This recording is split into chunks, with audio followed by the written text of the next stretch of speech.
Yes guys, welcome to another video. Today we're going to be tying, or I'm going to be showing you how to tie the spinner rig. Yeah, as usual, something's gone wrong already. My tripod is also broke, so yeah, I'm having to use a big glass to sit you all on for this video, but it's going to have to make do. Got my little associate, Low Ski. Going to be helping tie these rigs in, yeah. So all she does is lick. Oh, you freak. You got cheese like me? Yeah, anyway, we'll get on to this video. I'll show you sort of more in depth of what components we're going to be using today. Yeah, as you can tell, I'm probably skimping on money at the minute with 2 hooks in the packet. I haven't actually heard of that brand before. I mean, we've still got these bad boys, so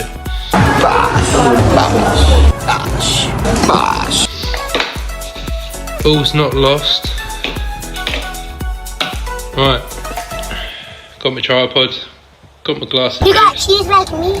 Got my dog, got my seat. Let's get into it. Oh, and I've just gone to obviously get all the stuff ready to tie this rig with, and I've just found out I haven't got any more crimps left as well. So yeah, obviously that's what I usually use to obviously instead of doing the overhand loop, which I'm going to have to do in this video, I normally crimp it to the spinner ring. This way it works just as well. Obviously with a crimp it just makes it a little bit neater, but yeah, just get into this week growling now. I want food. Yeah, anyway, let's get into this video. First of all, you're going to need to take your spinner ring swivel. Next, you're going to want to take your fluorocarbon boom. My one I've chosen to be £25. That's just what I've found to suit most of my fishing situations. So now you want to grab your spinner ring swivel. Just do as shown here. So put the tag in through, fold it back on itself. Find a grip where you feel comfortable for this movement, because you're going to be folding it back on itself. You want to pinch it, and it's all in sort of one motion. Do you see how I sort of bend it over? I want to create 3 loops as shown here. So now with the swivel, you want to put it through those 2 loops you've made on obviously where you've gripped with the other hand, and then you just pull it down, and that's just a simple overhand loop. I pointed at the tag in there because the knot hadn't pulled down properly because of the type of material it is. So what you want to do is just give it a little wet, obviously with a bit of saliva, and then as you sort of see in this, it's all nice and tight now, and basically I've pulled the tag end sort of down all tight as well as pulling the swivel. These little pulley tools are great bits of kit, especially for rig tying, because you can, as you see here, what I'm about to do, to pull it all down nice and tightly, you can just slot it in there and just give it a good old pull. Obviously make sure it's all nice and moist before you pull it down, because obviously friction and everything. But yeah, as you can see, that knot's all pulled down nicely now. So that is our boom section completed. This can always vary in length depending on obviously what situation you've got on the bank at that point in time. Now you're going to want to grab your trusted shears, and just as I'm doing here, you just want to trim that tag not too short, because you want to leave a little bit just to have that give, just in case the knot slips a bit. It shouldn't, but just in case. Now as you can see, the swivel's got a nice bit of movement up and down the loop, and that's the whole point of having the loop, just to give it that little bit more movement. Now we're cutting the boom down to whatever length's desirable for the situation that you're tying it for. In this case, I'm tying it short just for demonstration purposes. A general rule of thumb, I normally look for something 7 to 8 inches. That's what I found to sort of work perfectly.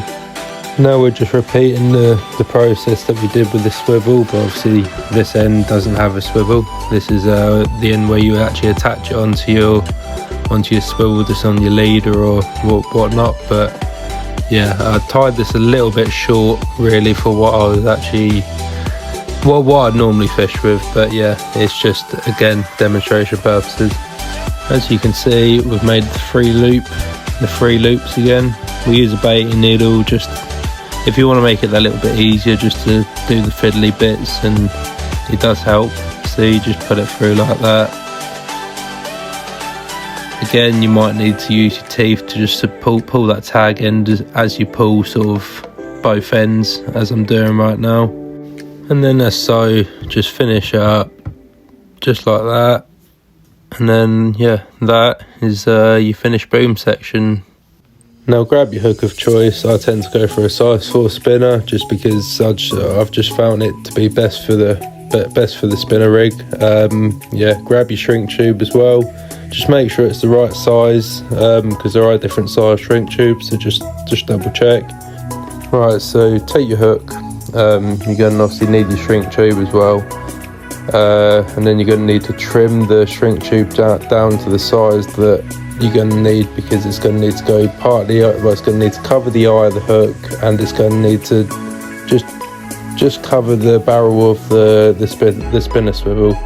I do demonstrate in a minute of what it's going to look like, so just sort of copy if you're unsure. So as I show here, just slot the shrink tube onto the shank of the hook. Just as you see here, you're hooking the swivel onto the hook like so, and just slide in the shrink tube up onto the barrel of the swivel. And then as you see in here, I've slid the shrink tube up onto the barrel of the swivel, but I haven't gone all the way, because if you go all the way over the barrel of the swivel, you sort of hinder the mechanics of the rig a little bit, because it won't turn as well as it does here. So you see the shrink tube is just under the lip, and that's how you want it. Right, now you're going to want to grab a lighter. Just be careful not to burn yourself. Try and hold it like I'm holding it here. And then all you're needing to do, because basically the lighter is to shrink the shrink tube, as is in the title. But you don't want to singe it if you can. You just want to sort of heat it until it shrinks, just like you see here. You can also do this by using the steam of a kettle. A lot of people tend to do that, but a lot of the time I don't have a kettle on me, but a lighter is just very convenient to have. Now this is what you should be now looking like. Yeah, now that's all left to do really is apply a micro hook ring swivel, obviously to the hook, and then to put a hook bead on to stop the swivel from coming off the hook.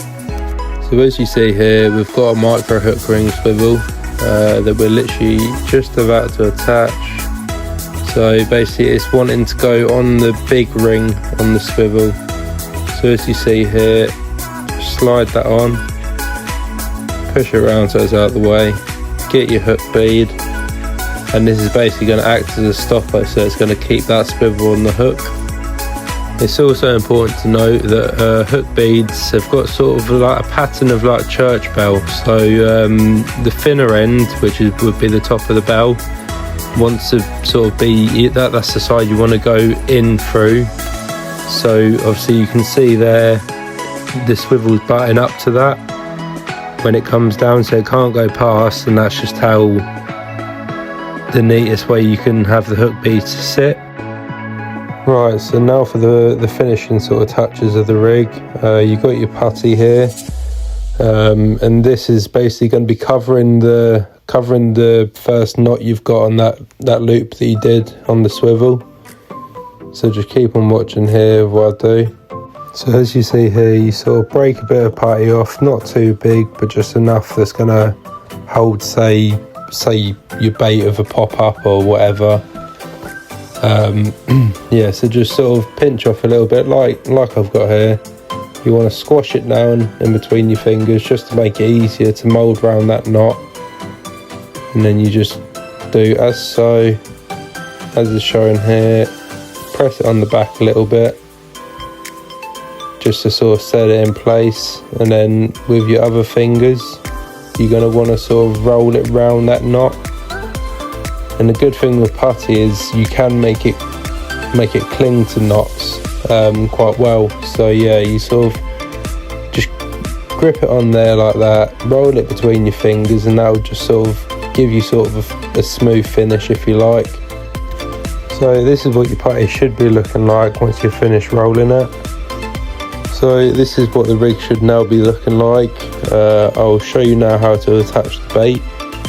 Actually, just a little tip, with this spoon material, it's important to keep sort of doing what I'm doing here, just by keep straightening it out, because it does, when you're working with it, it will obviously make different shapes, because it's very memorable. But yeah, just a little tip there. So you got your bait floss, and what you're going to want to do is just strip off enough sort of to work with. So just, yeah, trim that off. So now you should have your desired sort of length of bait floss, about that long, that I need anyway, obviously depending on what size bait or whatever you're using. But yeah, now you're going to want to grab your micro hook ring swivel. Always struggle to say that, micro hook ring swivel. Grab your bait floss, obviously one side or one end, and then what you want to do is, you're going to need good eyes for this.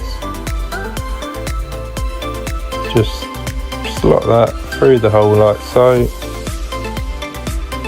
pull all the way through, and you want sort of, as shown here, you want the tag ends both the same sort of length like so. Right, now to apply the bait. First I'm going to add the wafters on. Wafters I sort of predominantly sort of fish with.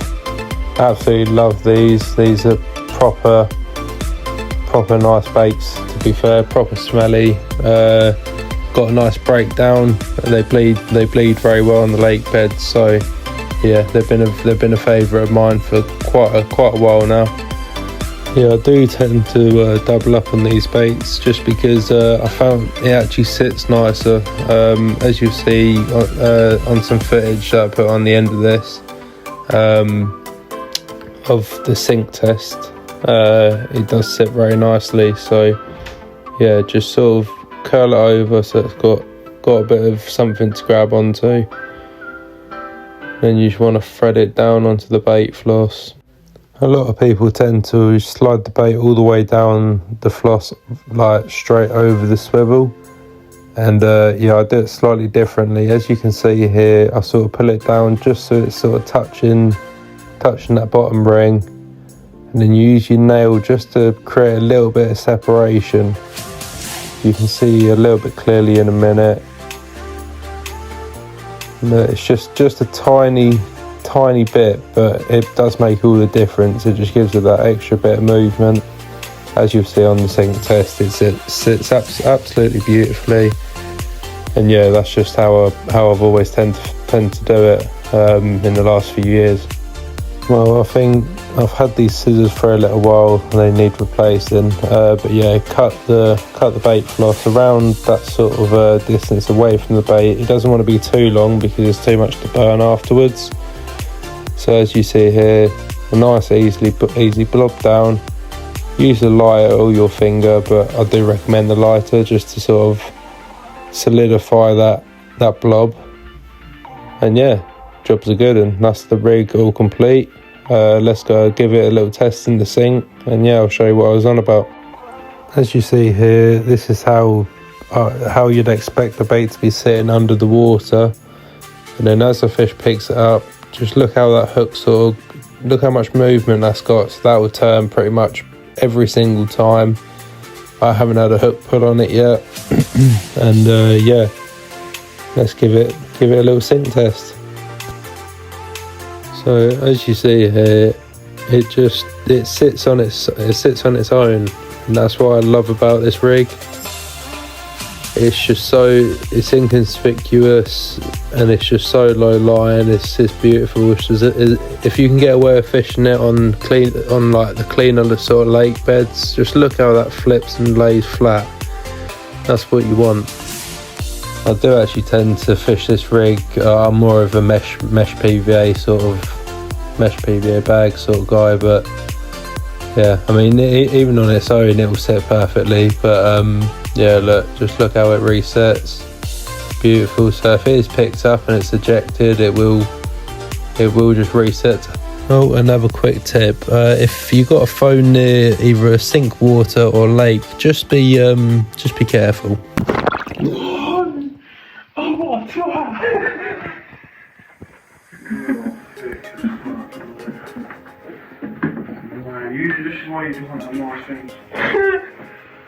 I mean, it's waterproof, it don't help my camera lenses.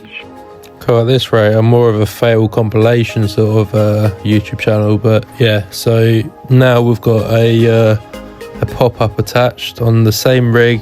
I haven't changed anything about it, and this is why I like it, because it's multi-use. It just, yeah, you can either fish bottom bait, so you can fish pop-ups, and it still has the same hooking properties, and yeah, you can't really go wrong with it. That's why it's probably one of the most versatile rigs out there at the minute. So yeah, that is that. If you haven't tried this rig already, yeah, give it a go. Let me know how you get on. But yeah, that's going to be it for this video. Thanks for watching. Leave a like, comment what you thought on the video, and yeah, subscribe. See you in the next one. Bye.